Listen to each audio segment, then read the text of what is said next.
Muslim cop's family starts big brawl with shock announcement they made after hiding for 4 days. Minneapolis police officer Mohammed Nur shot and killed 40-year-old yoga instructor Justine Damon on Sunday and has been in hiding ever since. Despite being at the center of the news and one of the biggest stories of the week, the Somali Muslim hasn't spoken to police or the press about the details that took place on Sunday evening. Perhaps his silence was by order of his attorney, who may have encouraged him not to talk at risk of saying too much. Now, his family has just come forward for the first time with a shocking admission that will make you sick. Not much is known about Nur other than that he's Somali Muslim and a police officer with a history of complaints against him. He's essentially been in hiding since the second he pulled the trigger on Sunday, killing Damon for seemingly no apparent reason other than what some say was an accident. Nur didn't know the blonde bride-to-be, but now the two are synonymous as this officer goes down in infamy for killing her when she was just trying to report an assault taking place behind her home. Nur's Muslim family has finally broken their silence and in doing so, has brought about a verbal brawl with their insensitive remarks and excuse for what this man did to an innocent white woman. They should have stayed hidden behind their hijabs and not said a word, especially since Damon's family is still trying to come to grips with her brutal death. Nur's family statements have now made one thing clear: an American and citizens have had enough. The silence has been deafening from the shooter in this case, who could absolve himself of the assumption of wrongdoing if he would just speak his piece and provide an explanation if he's actually innocent. The court of public opinion certainly doesn't think he is, based on the details released about what happened on Sunday that ended up with a woman killed without provocation. Now his family wants the world to know that Justine Damon isn't the victim here. They claim they are, and for a reason that will make your blood boil.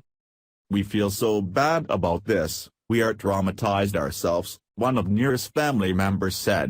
According to News Corporation, if you wait for the investigation, you'll know it was an honest and sincere event that transpired. Until then we can't really say anything. They have already said enough in just that short statement, and if they insist on showing more sympathy for themselves and their son than they do the dead woman, then they really shouldn't say any more, since they're just going to bring about a brawl. The family's statements were bad enough, but other Somali Muslim officers in the area decided to make it worse. On Tuesday, several Somali Muslim cops who, like Nur, are also in Minneapolis, had something they wanted to get off their chests. They took the cowardly approach to getting their message out by speaking on condition of anonymity to the Star Tribune. The point they wanted to get across was not to express their sadness for the senseless loss of life, but to let everyone know how scared they are.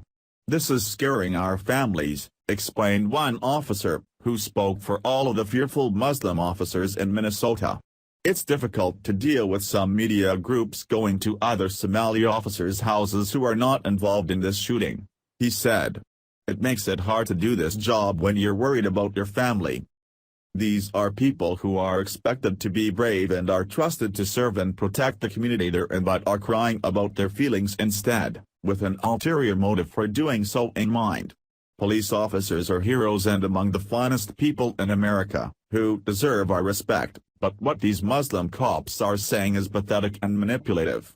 They are making the Americans out to be the villains, as if they are going to unleash violence on them and their families. That's an Islam thing, not an American thing. The days of Muslims defending their every bad action as a misunderstanding, or that they're being attacked for something because of racism, needs to end now. Justine was innocent, and if it happened because Nur was jumpy with a gun, then he should have had the wherewithal to realize that he's not responsible with a weapon and shouldn't be a cop. This decision would have been the difference between life and death. Perhaps political correctness was more important than personal responsibility, since he and his Muslim-loving mayor had something to prove to Americans, that Muslims can be good cops too. If that was the idea, then the plan definitely backfired. Thanks for watching. Please subscribe Breaking News 365 channel. Goodbye and see you again.